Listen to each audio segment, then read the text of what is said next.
Hello friends, Stef here for another Thursday Live with our hypnotherapy marketing. I hope you're doing well, and I also hope that you're actually able to hear and see me fine. So if you would be so nice and just leave me a quick comment underneath this video, wherever you see it. It may be on Facebook or on YouTube. And I think we're going live on LinkedIn today as well. So just so that I know that you can hear and see me fine. And then I would probably be able to take off my space helmet. So today, if you remember correctly, last week, I've been briefly touching upon the importance of creating rapport when it comes to winning hypnotherapy or coaching clients. And a lot of us, most of us nowadays, actually use video to do so. And okay, thank you, Sarah. Just got your message. Can see and hear you fine. So this is perfect, which means I can get rid of my space helmet. Wow. Okay, so 1 second. I'm tangled here. So yes, so last week we briefly touched upon the importance of video, and more of our clients have been accustomed to using video. We are all on Zoom all the time, have been at least during COVID to doing our work, working from home. And now it has become commonplace to use Zoom for conference calls, for meetings, and it even replaces the phone if you have phone meetings or discussions with prospective clients. So in other words, clients have become more and more accustomed to using video. And that's actually a huge advantage for us coaches and hypnotherapists, because as you know, just as much as I do, if we have a marketing strategy that allows us to reach out to those prospective clients via the internet, well, we can do our business from home much more comfortably and in a much better way, organized way, because we then have control over who's been watching what, at what point in time. We have the possibility to set up marketing funnels and can control conversions and all the nitty-gritty stuff that's so important for those of us who want to be in control of our business. So not just offering services and hoping for the best, what most of us, a lot of us have been doing before people were accustomed to Zoom. And then business was made with handing out business cards and a word of mouth, etc., which is still good to go, right? But it's a much less structured approach. And it makes the business more difficult to manage, because you cannot really plan how many clients you will have 1 week or 1 month over the next. So all this has changed with the internet and people being accustomed to Zoom or to Google Meet or whatever webinar platform you may use, which is possible as well. So last week I touched upon the importance of using video, and specifically the importance of creating a rapport. Rapport meaning establishing that very important link between a prospective client and ourselves that makes a conversation to become personal and that leads to the trust. Building up trust is very important to move a client from a first, let's say, discovery call over to become a paying client for our services. Whether that be a life coaching session or a program or a fitness coaching session, or as it is the case for me now, as a hypnotherapist offering services to help clients overcome obstacles or solve problems they had for, I don't know, their entire life, or something that happened more recently. Anyway, it allows us to reach out to those clients differently, and I believe with much more effect. So I'm going to share a presentation I've prepared for today, because there's a lot of things to discover, and even then I can only touch upon certain things because I'm actually working on an entire course for this, because I realized that a lot of people, coaches and hypnotherapists have demonstrated interest in learning more about this. And it's not because we have the technology. And I mean by that, we have a webcam, a video cam, and the possibility to go live or to meet somebody during a Zoom call on a one-on-one session. It's not because we have the possibility that we know how to do it right. And there's a lot of things that can go wrong, actually. That's why I wanted to prepare this second session about how to use video to win clients. And so that you don't make those errors that a lot of people, including me, have done in the beginning. So that being said, let's jump right in, and I'll share my screen. Going over to my screen and maybe putting myself in the top left corner so that you can actually see what's going on. So the title here, as you can see, no matter, that's a little bit covered with, let me put here. Okay, so how to win clients with video. And with video today, more specifically, I'm talking about Zoom and Google Meet in terms of having a first discussion with a client, or like the first time we meet because they have arrived on our landing page after a Google Ads campaign, or why not a YouTube campaign, and they have been interested in the services we have to offer.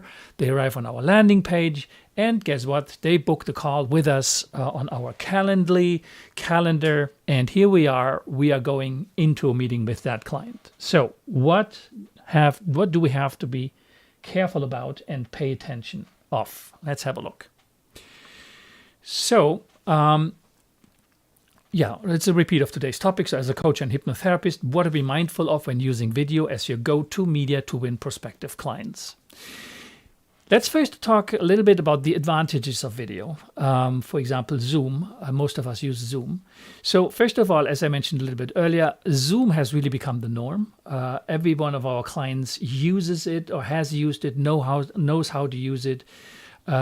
So something that has been pretty much impossible still 3 years ago, I'd say, because it was like the exotic family member using Zoom for meetings. This has now become the complete norm. Video, Zoom, Google Meet has exploded. Everybody knows it, how to use it, because we've been accustomed to it during our work-life experiences during COVID. An advantage of Zoom, an advantage of using video is that really it allows for deeper connections. It's actually better compared to meeting a prospective client, let's say, in our hypnotherapy clinic. And while I haven't have received clients at my own clinic downtown, which I could have set up because I have the space, but I never did it because of the Zoom becoming possible, and I've just been certified for the last 3 or 4 months now. I've very often come across that opinion, or that has been voiced by those who have been very accustomed by receiving clients in their practice, telling us that, well, Zoom is not only possible, but it allows some or most of their clients to develop, establish deeper connections, because, well, there is this effect of you have to watch constantly that screen. So you have what's called focused attention. There's nothing else to look at as that screen. So the possibility to create connections over Zoom are just as much established, if not better established, than when it comes to a meeting in person in our clinic or in our environment where we offer coaching. So that also allows us to build trust faster, because everything is so focused around that first call that you have more opportunities to actually establish and to monitor what's going on with a person that you're meeting online, so that the trust building can be, I'd say, almost systemized. There is a possibility with certain techniques, that some of which I will present today, coming out of NLP, neuro-linguistic programming. It is, so generally is the opinion, it is easier to build trust. And you may know just as much as I do, that trust is the number one thing to establish between you and a prospective client, especially during that first meeting. Because if it's not established, or if you don't begin to establish that rapport leading to trust, there's a high chance that there won't be a second meeting. So And those NLP techniques that I present to you today, just 6 of them, is among others mirroring the speed and the tone of your voice and the words you're using. So we will briefly touch upon them, but as I mentioned at the beginning, the course I'm working on will go into much deeper detail and explaining specifically with video and everything how things can be done, should be done.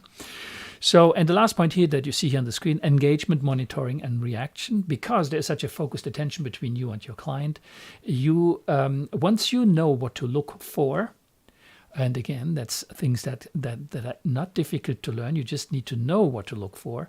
You very quickly understand if a person is interested, if you're losing the person because because you're not using the right words, your tone of voice is not corrected, or you don't ask the right questions. You can then more easily catch up what may go wrong. Okay, but you need to know what those things are that should be monitored and that you can react upon. So, talking about the advantages of video, let's talk about the disadvantages of video. And they can be turned into an advantage, obviously. So, the problem is with video, mistakes become magnified. And that's directly related to what I've been explaining in the very beginning. If you are on a video call, a Zoom call, you have what's called this focused attention.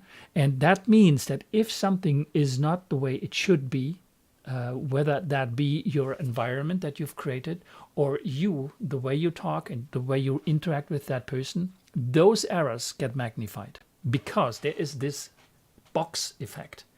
The focused attention makes them stick out much faster. And that means also that person, subconsciously or consciously, may very quickly get the impression to feel relaxed and at ease, comfortable with you or not. So again, mistakes become magnified, and there's a few very simple rules to take the biggest mistakes that I've seen when I see people going online doing live streams or even on one-on-ones. That can be avoided. And I'll give you some of them today. And one of them feeds right into the second point that I have here on my screen. Let me switch back to my screen. And that would be, oh, 1 second. You can't see me here. I think now we're back here. The second point here on my screen is your background becomes your brand. Something I have come across so often from people, and when I say people, I mean coaches and hypnotherapists, which are used to focus on what they do best, providing hypnotherapy services or coaching services, okay? And they're doing a good job with what they know best. Their skills are there when it comes to providing that service. But they may forget, and very often forget actually, that the entire environment that's visible on a person's screen, your prospective client or your client, becomes part of your personality, your brand. So that means that you need to take care also of what's behind you when you go live, when you talk to a client. Once you have a prospective client, once they have become a client, I wouldn't say it's less important, but they are a client already, right? They're accustomed to you, and it becomes secondary. But when it comes to make sure that you create a very good first impression, you only usually get one shot. So, and in the subconscious mind, as you know very well how that works, as a coach or hypnotherapist, we as human beings collect, filter, and interpret things without them being conscious. Our subconscious mind, which represents 95% of our entire being, interprets things without us being aware of them.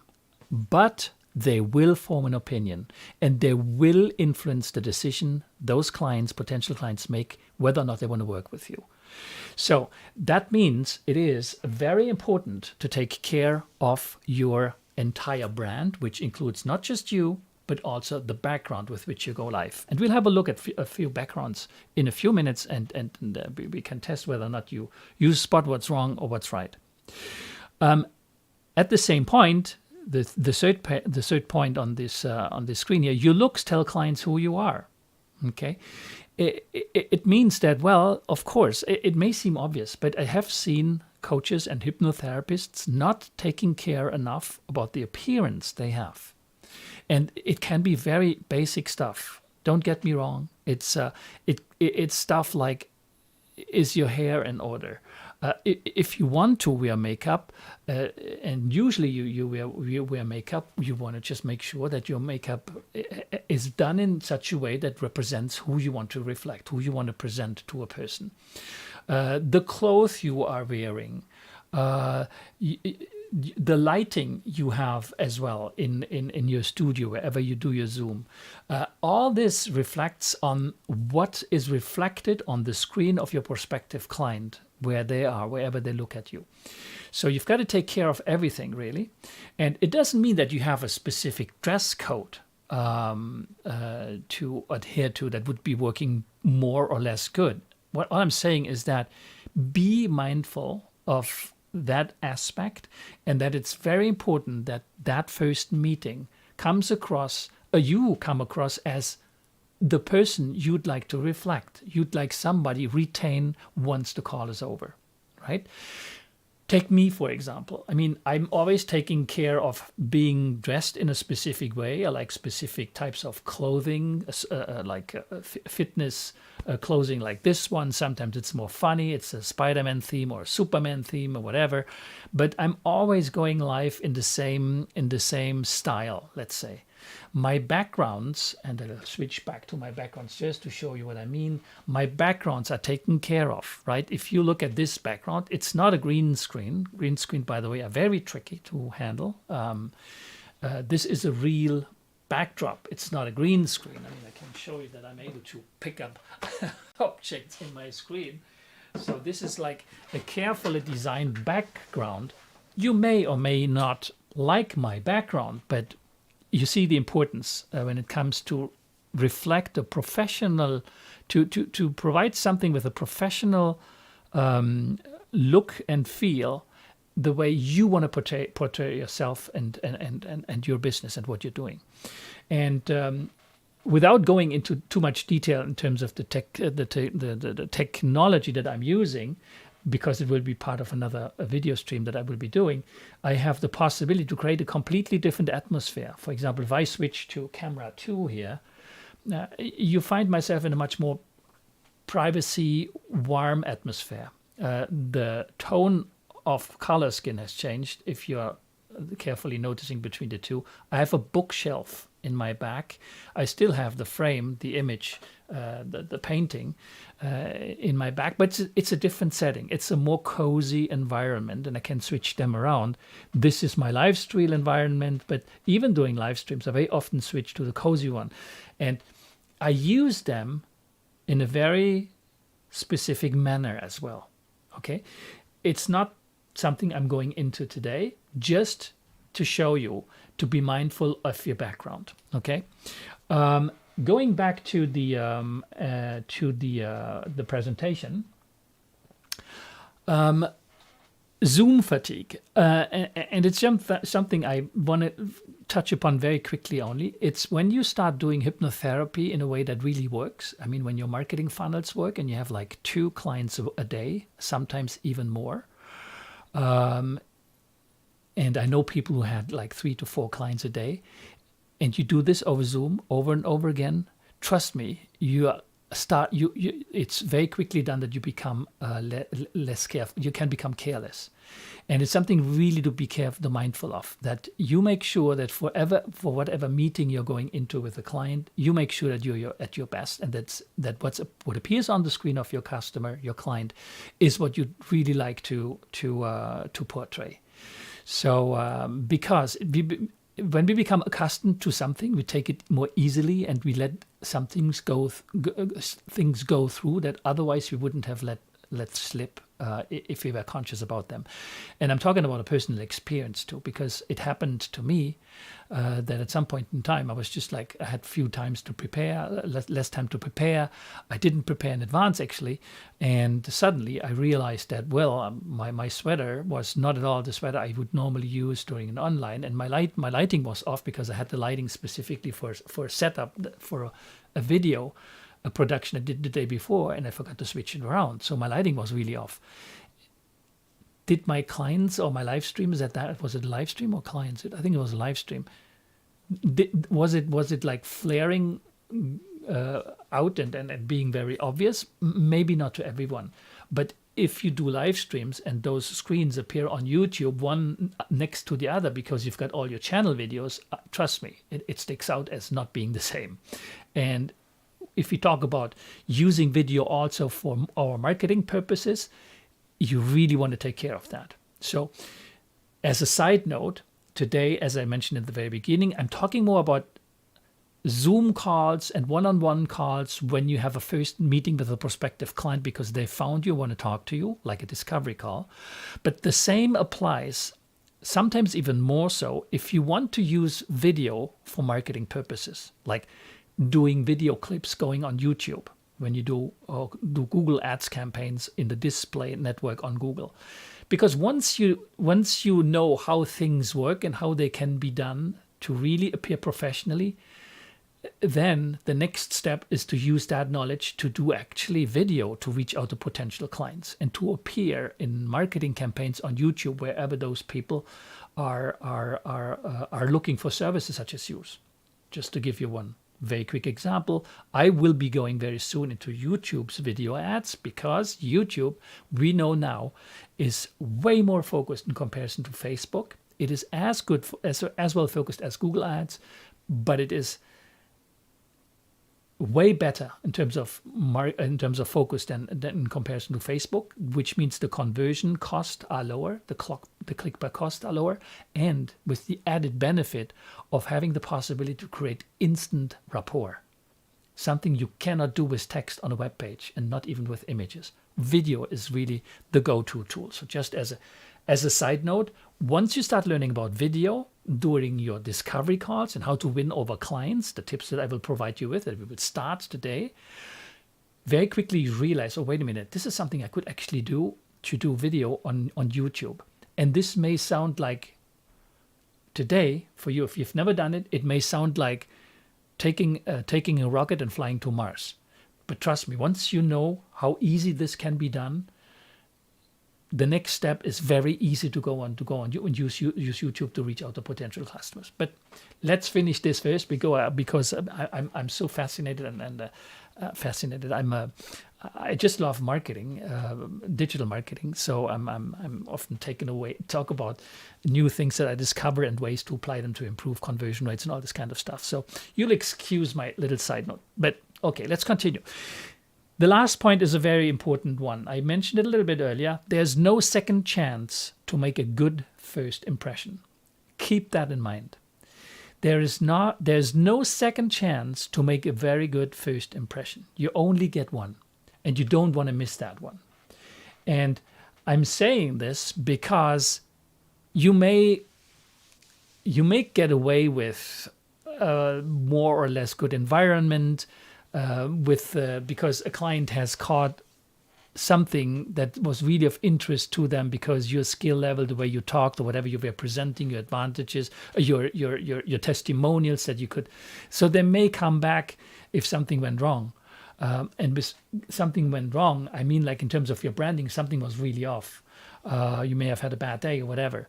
But usually, even when that happens, I noticed for myself that this first impression really sticks in our minds. It's very hard to get rid of it. So just make sure that whenever you meet a client for the first time, a discovery call, a free orientation call or whatever, make sure that everything has been taken care of in terms of the branding and those tips that I will provide you with today.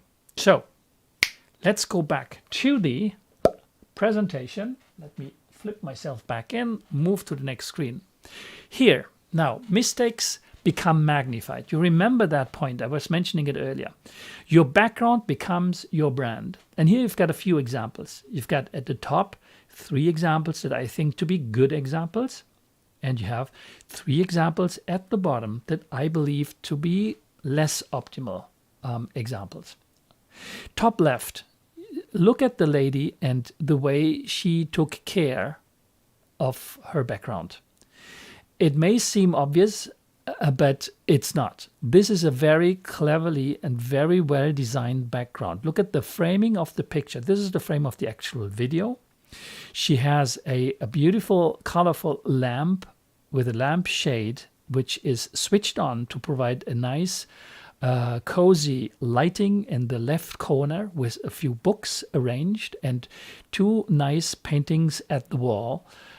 She really very obviously takes care of her environment, and she understands very clearly that both the way she appears on screen, and her background are part of her branding, are what people take away once this call is over. You see me in the middle, and you see the same background that I use today. Actually, this is my home office and studio. And by the way, what you see here in the background with the shelves and the books and everything, not everything was there in the beginning, right? I added this out of when I became conscious about the importance of the environment. But now this is my office of every day. Obviously, I don't change things around. I keep them the way they are, and you may like it or you may not like it, but that's not the importance. The importance is, what is it that you'd like to portray, right? I like to portray a mix between professionalism, where I like whites and blues, but at the same time, I like a corner that it creates with a few books and a shelf, something like a little bit more cozy environment. So, top right, you have another gentleman. Some of you may actually know the gentleman. It's Michael Edwards, who is teaching, giving master classes about hypnotherapy-related topics. And again, if you look at Michael's environment, a very, very well taken care of background with an opening. The camera has been oriented in such a way that it's opening to the light, the window. Despite the window, there's a light on the right-hand side with a plant. There's a backdrop with a painting on the other side. And he's also obviously taking care of the sound. You see the lavalier microphone clipped on his shirt. He's taking very much care about his appearance. And I just love watching his masterclass and his videos. He does a very good job, both in terms of the branding, in terms of what he reflects as a person, as a professional, and at the same time, obviously, the way he presents is very, very clever, very professional. Now, the other examples, if you have a look at the lower range here, going from left, the gentleman sitting in a chair. Instead of me talking right now, if you're watching this right now, if you could have a look at this, the lower portion, the left, and tell me what's wrong. This gentleman sitting in his chair, watching the camera, and during a presentation. These, by the way, are footage that I took from YouTube videos, so it's publicly available, and just to demonstrate a few errors that I come across. So what do you think is wrong in the image bottom left? So please take to the comments wherever you listen to this. There should be a comments box underneath, and I should be able to see your comments here on my side, and they should also be appearing. Yes, absolutely. I do know him. Yes, so somebody knows already who we're talking about. We're obviously talking about Michael Edwards, a very professional, nice person. But what is wrong with the other person? He's too far away from the camera. Exactly. That's one thing that we immediately notice. He's too far away from the camera. Let me give you a few others. He's leaning backwards. He's almost limped into his chair, like I'm comfortable laying back and talking to you. Whereas if you are knowledgeable a little bit about how to adapt your posture when you present to a client or you're talking to a client, you would never lean backwards. You're either straight or slightly leaning forward. That's a second element. The third element that I can see in that video, in that background, is the lighting. It's an incredible bad lighting, besides the backdrop, which is not really nice to look at. It's completely empty. But there seems to be just one lighting coming from the window in the upper left corner, right? So that doesn't make for a good lighting. And lighting subconsciously, a light that lights your entire face signals I've got nothing to hide, right? If you've got a lot of shadows over your face, subconsciously there is a portion of you that's hidden. The interpretation, and again, this is completely subconsciously happening. The impression it gives is there is something that I don't see. And that obviously may impact the rapport and the trust you may or may not develop towards that person. The second picture in the middle. Again, I let you tell me what may be wrong with that frame. We talked about lighting. We talked about being in the right frame. We talked about posture. We talked about backdrop. What can you tell me about this second in the middle picture at the bottom? So what's wrong in this second one is, if you look closely, it's not sharp. That's the first thing I see. And this is the original picture I took. Obviously, the person uses a traditional, even maybe a built-in laptop camera, which may or may not be good. In this case, the resolution was not good. This is not high definition. Today, people are really used to look HD, right? We want to be served in what's possible. We just love to look at quality images. So, Sarah, you're saying it's hard to tell as the banner is cutting across the pictures. Oh, let me take care of the banner. Wait a minute. What banner? Is it my face in the... I'm trying to find out. Is it me over the picture or... Oh, let me go back. First of all, yeah, I'm going back to this. Oh, now I understand. I'm so sorry. That's because I'm looking at my OBS streaming live and I see the picture as it should appear, but you don't see it. And the other banner is over the image as well. I understand now what you mean. Okay, good. So I don't know right away how to get rid of the Facebook comments banner. Yeah, I know, the blue banner across the bottom. Let me see if I can get rid of this somehow. I wouldn't know how to do this now, to be quite honest. So you see, there's something to be taken care of. Next time I need to figure out how to actually get rid of this banner. I don't have the controls over the banner on my screen, so I'm really sorry. Apologize for today. So, but basically, let me tell you what I see. The gentleman, as I said earlier, has not the background. First of all, is not an optimum one. It's a little bit busy with lines that go across, crisscrossing the screen. But more importantly, his camera is simply not an HD camera, or the focus has not been set correctly. So that's wrong with the second image. And the gentleman to the right, as you say, you didn't see it. That's the same problem now he's covered too. I can see it now.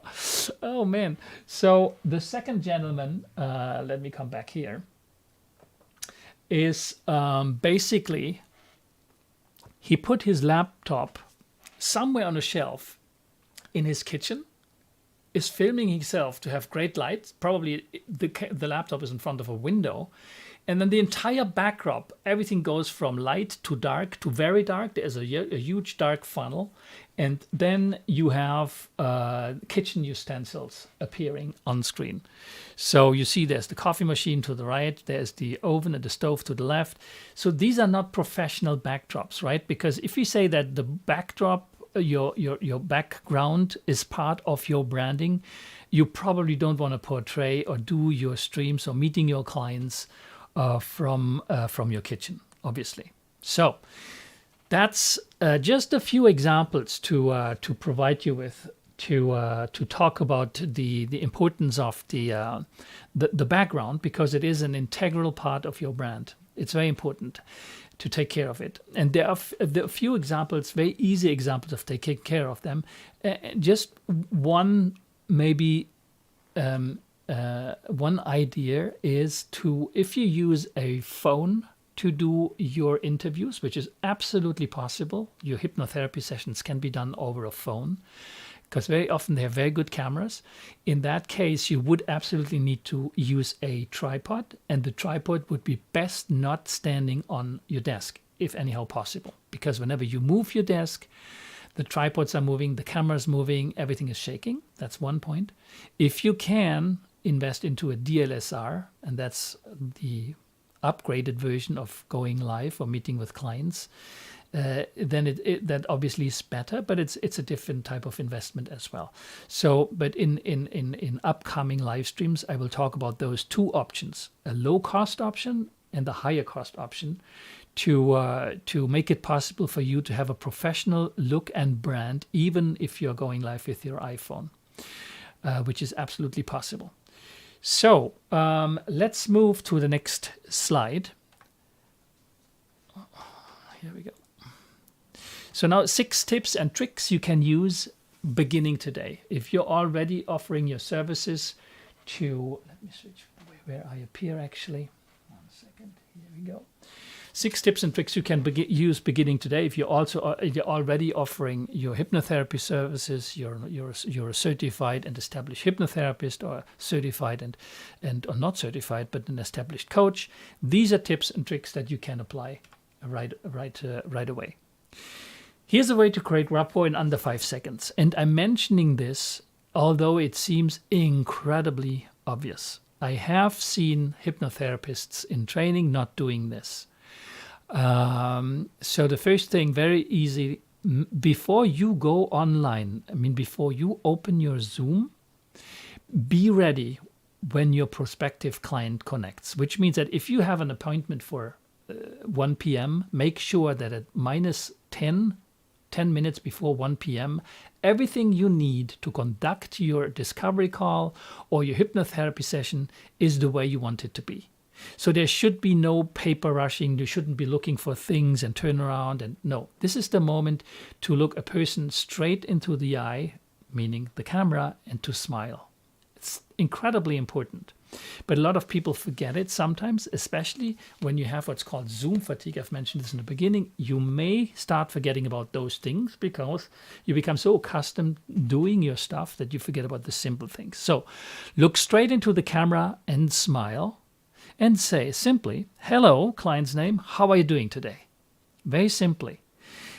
The possibility to create positive rapport with such a simple thing as saying hello, pronouncing a client's name, looking straight into the camera, and not doing anything else is so important that I wanted to remind you about it with this first point. Although it may seem so obvious, it even happened to me to not be ready when the Zoom call came and I went live. And I do not want to happen that again, ever again for myself. And so I'm just mentioning that for you too. The second one, mirror and matching. Now becoming a little bit more technical. Mirror and matching comes out of NLP, neural language processing. Neural language processing. Easy things to remember. Your speed of voice. If your client talks fast, talk faster, because you are starting mirroring, like matching what your client does, the way he behaves, the way he talks, the tone of voice. If you are mirroring that without becoming, obviously, you do this with modulation. You don't start suddenly speaking like a speedometer. Or like a Blade Runner running as fast as Blade Runner, adapting the voice. No, you adapt your voice to the type of voice that you hear from your client. If they talk fast, you talk faster. If they talk slowly, bring it down to their speed of speaking. Subconsciously, this is what creates rapport. And you absolutely want to create rapport if you want to win clients. Creating rapport builds trust, and when people build trust, they want to work with you, right? That's the importance of this, why I mentioned speed of voice. The same is valid for your tone of voice. Mimic their tone of voice and also mirror mannerisms. Like if they use a lot of their hands when they speak, use your hands speaking. If they smile and laugh a lot, smile and laugh with them when they share something with you. All these elements are called mirroring and matching, and you make them consciously.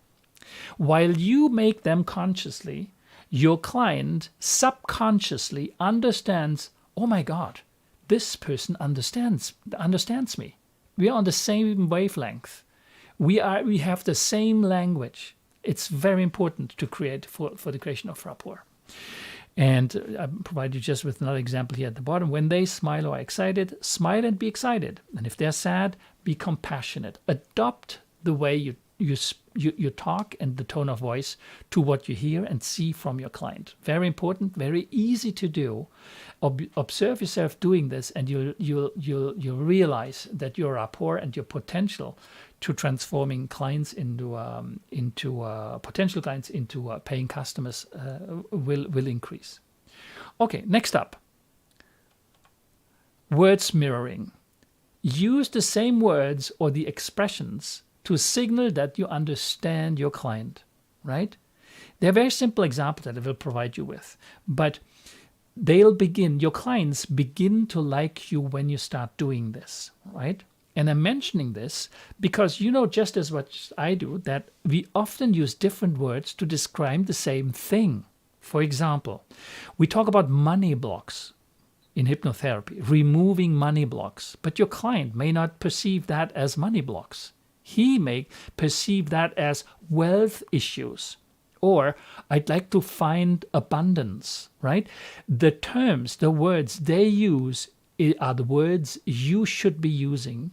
Just by using the same words, your client will again get the understanding that you are getting them. You understand them. You're on the same wavelength because you're using the same terms, the same terminology, the same words, right? And just as an extrapolation, use this knowledge for the design of your web landing pages when you clone pages. Let me give you a very simple example here. In one of my former live streams, I've been talking about the importance of landing pages. And so very shortly, what's a landing page? Well, a landing page is a page that has been designed to present one specific service and only that service or product, nothing else. So there are no menus that guide you somewhere else. They have, in a simple example, well, we just talk about money blocks. Let's say there's a landing page, and that landing page talks only about one thing and one thing only, money blocks, right? On top of that, you may have a beautiful picture of yourself being with a client or looking straight in the camera, whatever. A better version would be you have to have a video on the top of that landing page where you actually talk about money blocks, because we know now that video creates rapport, and having a video on your landing page would make an incredible difference, and something that I will test and show you, demonstrate to you pretty soon. But now, and then you develop the text and other pictures. Basically you design a beautiful landing page, and you will test its conversion rates, and through time you improve that landing page. But now you have a landing page for money blocks. You don't have a landing page for finding abundance. And you don't have a landing page for having wealth issues with wealth issues. The topic and the problem is the exact same one, but the wording is different, right?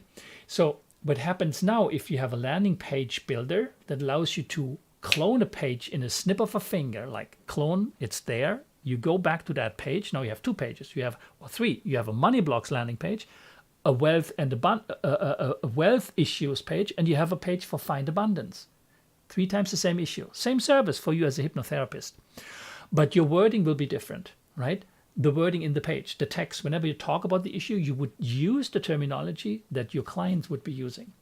Now you may ask yourself, but Stef, how do I know what client is using what types of words when they arrive on the landing page? How do I do that? It's a different question. It's called targeting. We target keywords with Google ads or YouTube, Facebook, or YouTube ads, right? So it's very possible to guide people who are trying to solve money blocks to a money blocks landing page, and to drive people who use the keyword finding abundance or wealth issues to drive to those specific landing pages.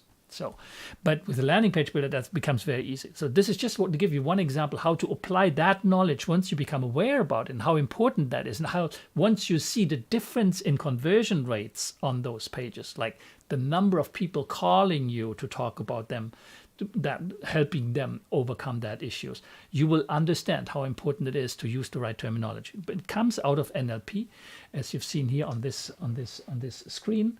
This is called words mirroring. Okay, so, and on a subconscious level, as I mentioned earlier, clients understand that you get them, you understand them. So, number 4, take notes during the call. Now you may understand why that's important, because you want to write down the words they're using so you can repeat them back to them. Because once you start a conversation with someone, things may go fast, right? You want to concentrate also on the problem and presenting how you have helped other people overcome that issue or that problem. So when that happens, you want still to be able to take a few notes with the words that client is using during that call for the mirroring, but also later on if they come back for you for a second, or if they're booking your services, you are a step ahead because you know the words they're using. And as you know, when it comes to specifically hypnotherapy, using the words a client is using to overcome those issues is very important, because they identify with that problem through the words they're using. Okay. And I would, and I do, suggest that you signal that to your client right off the bat, your second thing after saying hello, or a little bit later on when you start the real conversation. Simply ask politely that client if it's okay for you to take notes, right? For example, I have it here. I have put it on the screen here. I hope you don't mind if I take notes during our conversation. It helps me to understand what you want to work on and how you want to be, right? Something like that immediately establishes trust, because now that person knows that, oh, wait a minute, she really, or he really takes this seriously. She listens carefully. She takes notes because she really wants to understand what I want to work on, what my problem is. And I go a step further with the example that you see here on screen. I ask them, I will understand better how you want to be, which means I'm already projecting in the future. The client understands, oh, wait a minute, she or he is able to for me to become something else. I can become somebody else with the help of that person. So again, taking notes may be a very good thing to do during your discovery call. It positions you, first of all, as a professional. You take the call very seriously. You're not there as a salesperson, because you're taking notes about what they find is important for them. That's the signal you give to those clients. So point number 5, establish whether or not you're actually in contact with an introvert versus an extrovert. So this determines pretty much how you conduct the entire interview. Let me give you an example. How do you distinguish between an extrovert and an introvert? It's actually pretty easy. Extroverts respond to questions quickly, and then usually they spurt out thoughts, they spurt them out loud. It's as if they were thinking out loud, right? They're going fast, sometimes so fast that they come from one topic to the next, and you need to refunnel them to come back to what's really important during the discovery call.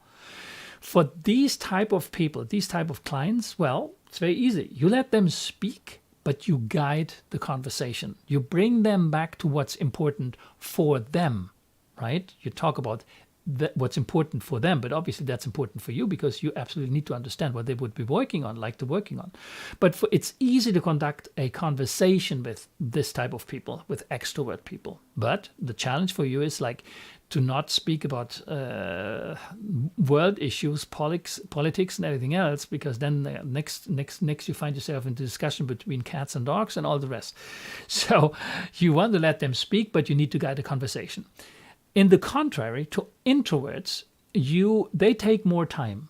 If you ask a question to an introvert, you immediately distinguish them by the fact that they take time to respond. Suddenly you see them looking for words. The eyes go up. They're looking inside for what to answer. So they are thinking internally. They don't spill their thoughts out like it's the case with an extrovert. So in that case, you need to ask what's called open-ended questions. So ideally not questions that can be answered with yes or no, because otherwise you get a yes and then you're stuck, right? Open-ended questions are very important for extroverts, for introverts, but they can be very important for extroverts as well if you want to pinpoint the real problem they want to work on, right? Because they may come to you with one problem they have identified on a form, a sheet, or an email they sent to you, but actually the problem may be a different one. So to find that out, it's easier to use open-ended questions. So again, introvert versus extrovert is a nice way, an easy way to establish who you're talking to, and to then establish how you conduct the interview with that person. Here's an open-ended question sample. For example, what do you want to accomplish over the next 30 days? For example, hypnotherapy. We have certain issues that can be taken care of in a rather short amount of time. You know, the rule was 21 days to change habits, so it's 21 days, but it can be more because not all clients listen to our recordings every day, so it may be longer. Or if you have a coaching program that you offer and you know that somebody is looking for improving certain aspects in their life, so life coaching, it could be 3 months or even 6 months or even longer, right? You can have even 12-month programs, in which case you have open-ended questions like this one. Another one that we know coming out of hypnotherapy very often, specifically when it comes to RTT, so a regression type of hypnotherapy, is the magic wand question. If I had a magic wand and could grant you one wish, what would that be?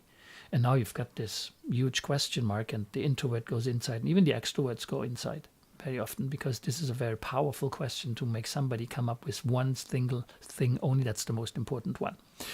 And another one, what are your biggest challenges right now, right? You can to explore if there's other things that person would like to take care of. I think number 6, yes. So number 6 is a very easy one to remember. I want you to really remember that for the rest of your life. So it's that easy to use and so simple to understand. Keep it in your mind. Use your client's most favorite word. So how do you find out a client's most favorite word? And I'd like you to give me that answer, if possible, in the comment section below. Let me know what you think you could do to find out a client's most favorite word. And then I'll explain to you why it's so important and how easy that actually is. So take a minute or two, hopefully not a minute or two. Just give it to me in the comment section, even if you're listening to this as a replay, because right now there's just a few people online watching this, because I've restricted this video, this live stream, to private groups only, because this will be transformed into an online course as well. So it's provided for free for those who are in my private group. But what could you think? What could you come up with in terms of an idea of how to find your client's most favorite word? I'll give you a few seconds. And in the meantime, if you want, I can chant a little song or dance around a little bit. No, not today. So we want to find out our client's most favorite word. What would that be? Do I see anyone responding? Oh, I see a few comments. Wait a minute. Just to make sure I'm not missing them.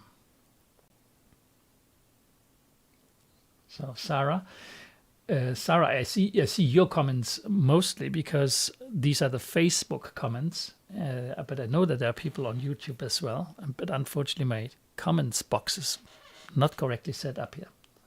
So Sarah is saying, listening to their language as they are speaking, or ask them specifically. Very good idea. So yes, we learned a little bit earlier on that the words our clients are using are the most important words to use when it comes to overcoming their problem or their issue. If they talk about money blocks, we continue to talk about money blocks, to use that word. If they talk about wealth issues, we talk about wealth. If they talk about abundance, which is the outcome, we talk about abundance, etc., etc., etc. So that's one way of doing things, yes. But it's not the most important word.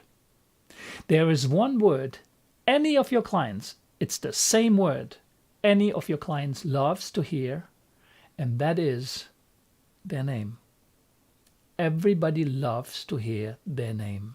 So what that means is, if you want to create rapport easily, fast, and without fail, you drop their name regularly during your live session with them, during the discovery call.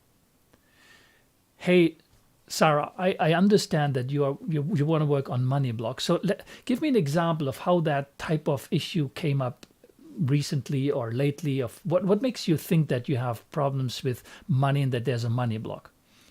You use their names over and over again. You don't go crazy over it, but the sound of our own name is the sweetest sound to our ears. And that's something that has been very clearly identified, scientifically speaking, since the, I think, 70s or 80s, with neuro-language programming. It has been very clearly identified with, I don't know what type of, it was an emotional response were triggered related to when the client's name was mentioned. So use your client's name as often as you can, specifically in the very beginning. And that is, if you go back to the very first question when we were taking down the words mirroring, you see this, say hello, client's first name, how are you doing today? If you open your opening statement, you make it that with a smile on your lips, you have installed a big potential to create the positive rapport that you absolutely want to have that person understand that you may be the right person to help them overcome their obstacles, help them overcome their problems, or guide them to what they'd like to achieve when it comes to life coaching, performance coaching, fitness coaching, or whatever. Their name is so sweet to their ears. They like very, very much. They immediately start liking you, and that's a subconscious process, obviously. Again, so that's basically what I wanted to explain to you today, very shortly. You see, it's over 1 hour. Jesus, I would have thought that I go through those 6 slides, those 6 points in a matter of 15 minutes, but that's how it is whenever you start explaining and talking. I hope you were able to gain a few valuable insights, a few nuggets to take with you for your upcoming first calls with your potential clients. Remember to make a good first impression, because you only get that once. And if possible, use some of those 6 tips, easy tips and tricks in your calls. I use them regularly also now during my my hypnotherapy sessions, follow-up sessions, and very importantly, I make it a real task for me to make sure that during my initial discovery calls I hit all those bells and more. So again, there will be I'm working on something to go in much more detail related to how to produce professional videos. We talked about the background, your physical experience, the cameras. All this will be covered in probably a mini course that I'm working on. It's too much to talk about in a live stream. But if you've got questions, please do leave them underneath this box in the form of a comment, and I'll make it my duty to respond to them. I just love that stuff, as you may realize, as you may hear in me when I talk about it. The intersection between psychology and marketing, and how to convey the care that I want to demonstrate, and I do have for potential clients. I just love to find out how to bring that into a perspective that includes communication, sales, and marketing. The two are not in opposition with each other. You cannot find new clients without having some sort of a sales process, a communication way to communicate. a way of doing marketing. But when it comes to hypnotherapy or coaching clients, we need to adapt our marketing skills to that specific setting, the type of client we are looking for. So we need to break it down so that it becomes a way that touches our client in such a way that they know we are the right person to work with them. And that can be translated into even a marketing system. I let you with that. I thank you for watching, and I invite you for a next live stream Thursday next week at the same time. Have a nice day.